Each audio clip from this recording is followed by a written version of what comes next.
Across the West and Pakistan, young people are walking away from the religion they were raised in. The ex-Muslim movement is growing rapidly, filling digital feeds and comment sections with a loud, organized rejection of faith.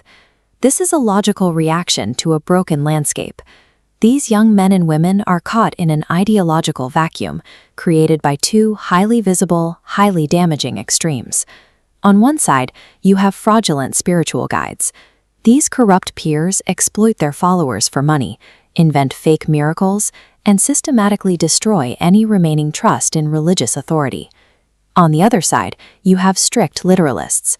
They strip the faith of its mysticism, loudly arguing that spiritual saints, known as awliya, have absolutely no power to intercede or assist humanity in the physical world.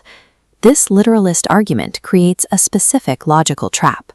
By claiming saints are powerless to help, they force youth to look exclusively at God for immediate, visible intervention during a crisis. When those tragedies continue despite prayer, the jump to atheism becomes short. If God does not act when called upon, the skeptic concludes he simply isn't there. When a religion is reduced to obvious frauds on one end and rigid literalists on the other, it loses its living power. It leaves an intellectual void, and atheism naturally rushes in to fill it.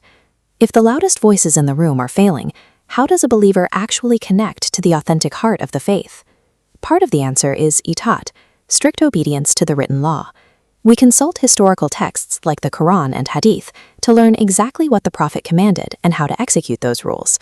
But there is a second requirement, itiba. This means the deep emulation of the Prophet's living character. It is the adoption of his physical smile, his compassionate gaze, and his emotional presence. Books are excellent for preserving legal architecture, but ink and paper cannot capture a smile or replicate the warmth of a human gaze. To achieve true itiba, the Sufi tradition offers a specific mechanism. You have to observe the unbroken lineage of authentic saints, the awliya.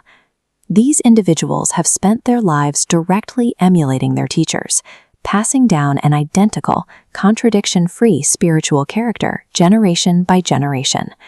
While the written text successfully maintains the boundaries of the law, only a living, breathing human lineage can transmit the actual soul of the religion.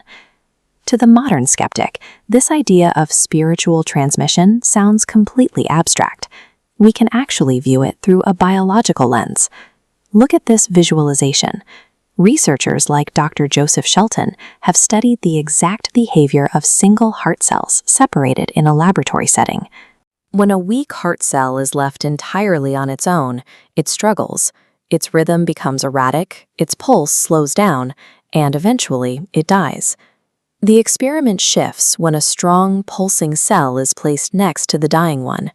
It emits electromagnetic waves that impact the weak cell, forcing it to synchronize. The erratic beat smooths out, matching the strong rhythm perfectly, saving it from failure. Sitting in the presence of an authentic saint provides that strong cell. Their deeply rooted spiritual focus emits a frequency that stabilizes a believer's weak heart, pulling it into a steady, synchronized rhythm.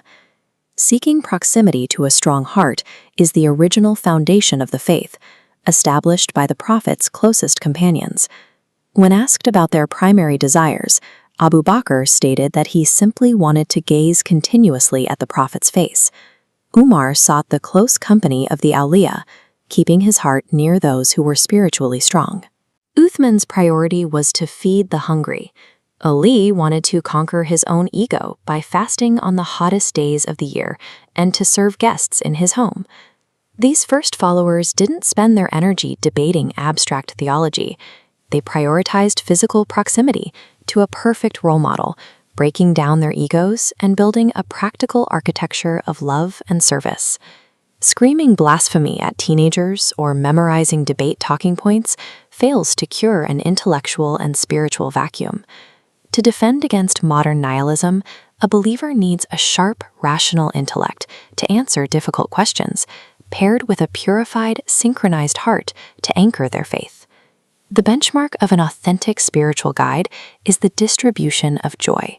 While others focus on legalistic enforcement or basic charity, the true saint focuses on the internal state, leaving their followers with a sense of profound happiness. Look at this massive, unified crowd praying together in a modern city courtyard. To protect your faith today, you must reject the corrupt exploiters and walk away from the angry literalists. Instead, seek out the authentic, strong hearts. The definitive answer to a crisis of faith is rarely found by arguing over a dead text. It is found by encountering and then embodying the living, joyful character of the prophet.